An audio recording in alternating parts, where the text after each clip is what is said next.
Hey everyone, welcome back. My name's dustinkreis, and today we are going to do a game discussion, and we're going to talk about this game right here, Ys, Memories of Celceta, the third version of Ys 4. Just finished this game not too long ago, and had a blast with it. Actually, it was really nice because I finished my top games of 2013 video before finishing this game, so it really kind of took a lot of the pressure off to finish this game, and I was allowed to really let the game breathe and explore and kind of do probably stuff that I wouldn't normally do in that situation, because I feel like I have to get through the game really fast in order to make, YouTube videos. It's kind of a stupid thing, and I'm really trying to fight that. But yeah, I was able to just let the game breathe and enjoy it. And if you haven't seen my top games of 2013, the videos are on my channel. You can check those out. But I'm pretty sure I'm going to stick with where I stood with this. I believe it was number 8 on the list. Not to, give any spoilers, but maybe it was 7. I can't remember. But, I really feel like that's a good place for this game. It's an amazing, awesome game, but there were so many great games that came out this year that it just didn't really... It didn't blow me away as much as other games have this year, especially when you compare this to Ys 7, because this game plays a lot like Ys 7, and if you've played that game, you know what to kind of expect. But if you're going to this fresh and new, don't let the fact that it's Ys 4 kind of mess with you, because all of Adol's stories are separate. You can tackle them however you want to.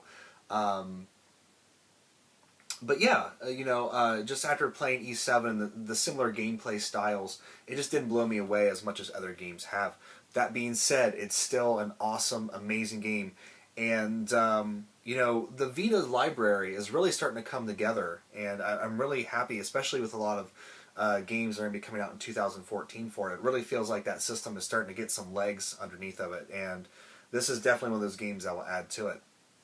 So let's go ahead and get into it and break down the story a little bit. Like I said in the first part of the video here, this is the third retelling of Ys 4.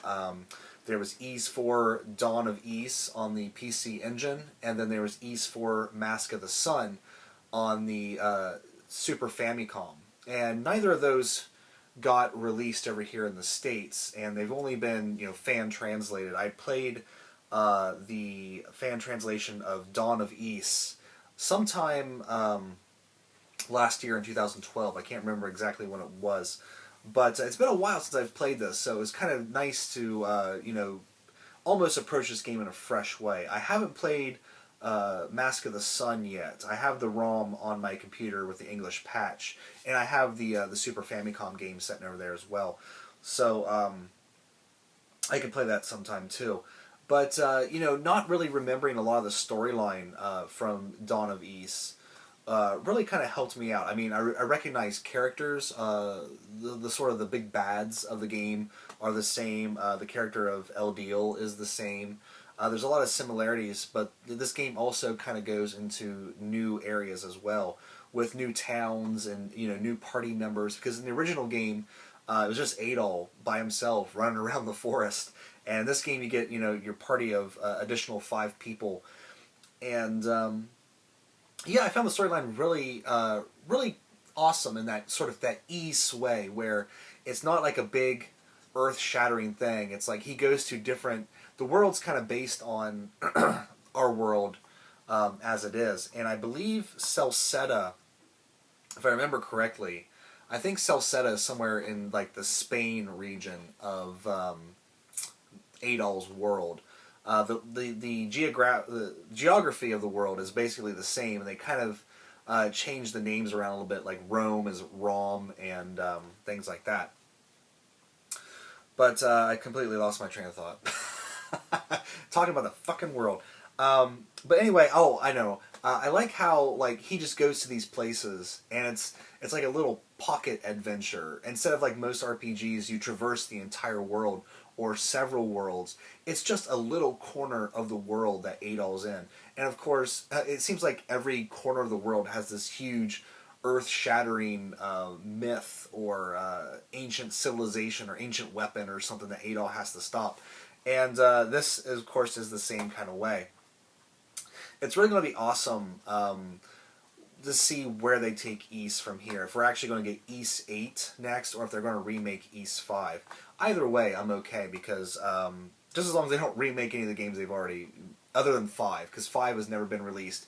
5 just got an English patch over here, and I have it on my computer as well. I'm probably going to be playing that here sometime soon. But it's going to be interesting to see where they take it. Even though I said this is Ys 4, the storyline actually takes place before Ys 3. It's kind of a weird, the chronology of the series is kind of weird in that it goes Ys 1, Ys 2, Ys 4, Ys 3.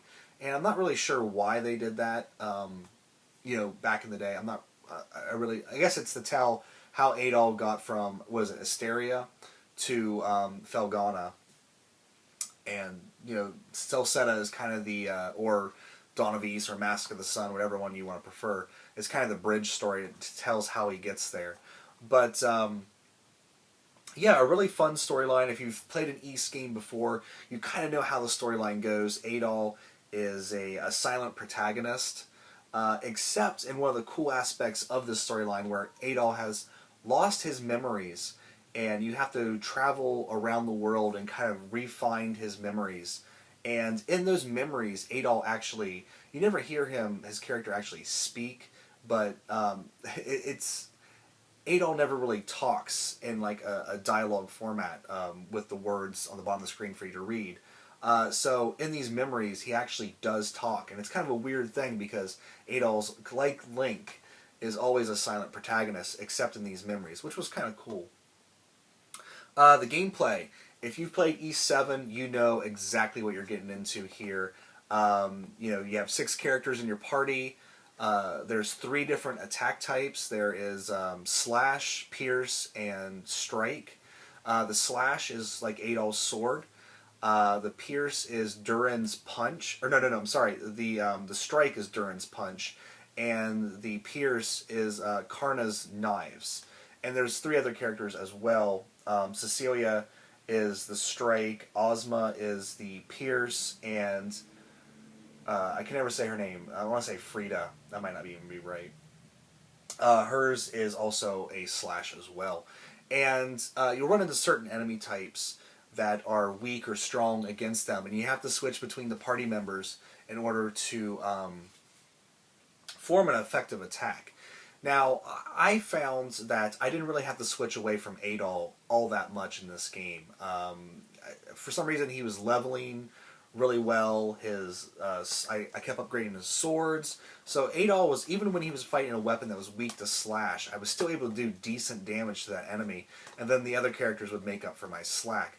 So I feel like in Ys 7, it really kind of forced you to use the party switching mechanic a lot more.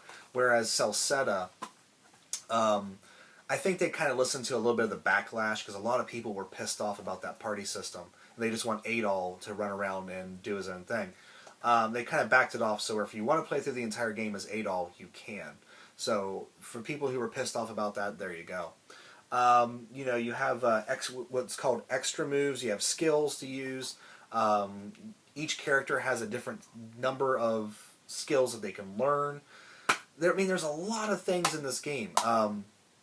Weapons. You can upgrade weapons and armor by collecting materials around the world. It really does...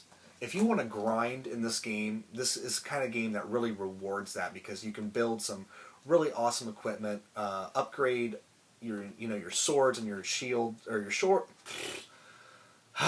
your swords and your armor to the max and be, defending against poison and all that stuff, because status effects really fuck you up in this game.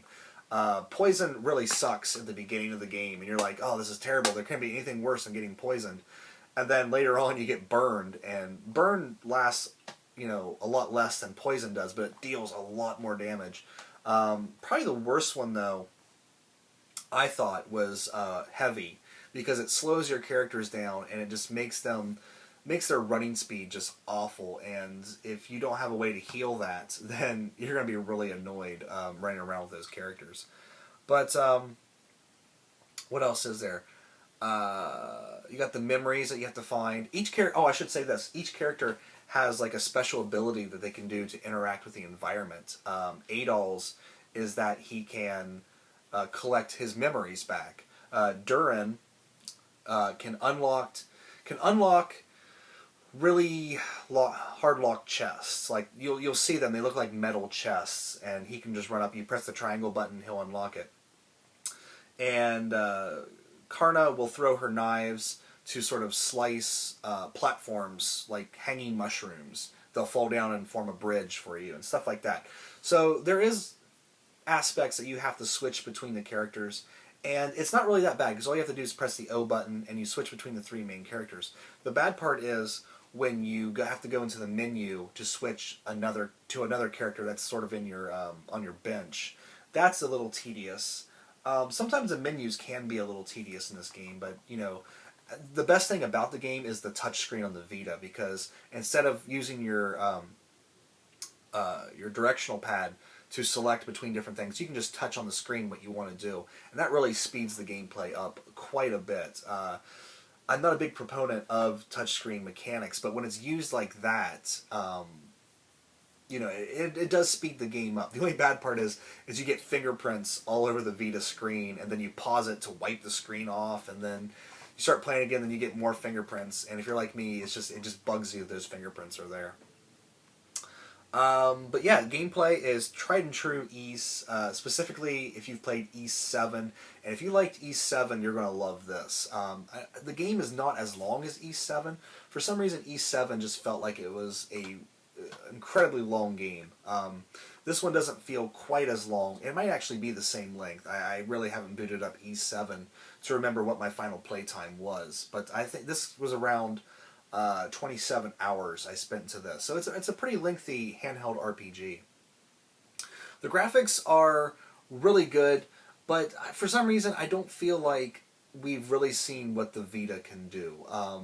If you want to compare graphics, in a lot of ways the graphics really reminded me of Persona 4 Golden's graphics, the character models and things like that. So you could say this actually looks like a pretty well done PS2 game.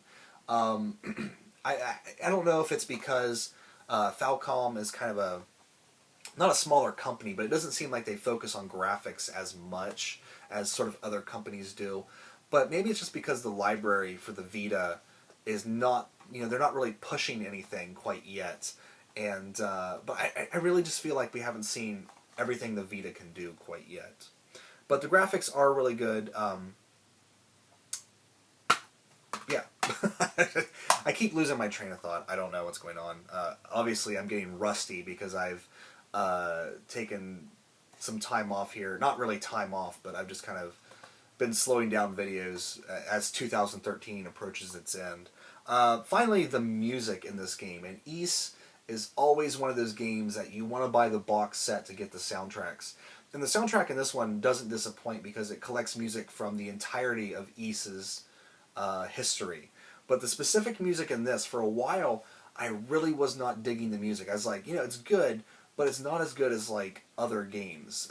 There's just tracks in other Ys games that will stick with me for the rest of my life. And then as I started playing more and more, you start getting to those awesome Ys tracks where it mixes like the strings and electronic beats and things like that in just really interesting ways. And by the end of the game, the music was just fantastic.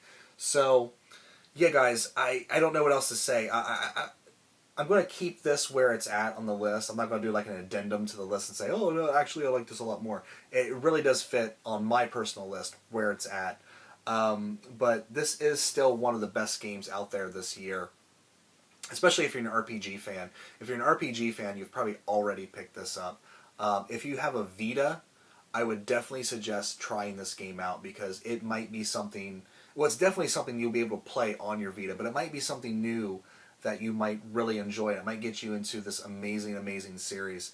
I can't wait to see where Falcom takes us next on another rousing Adol journey, whether it's Kelfin or someplace new.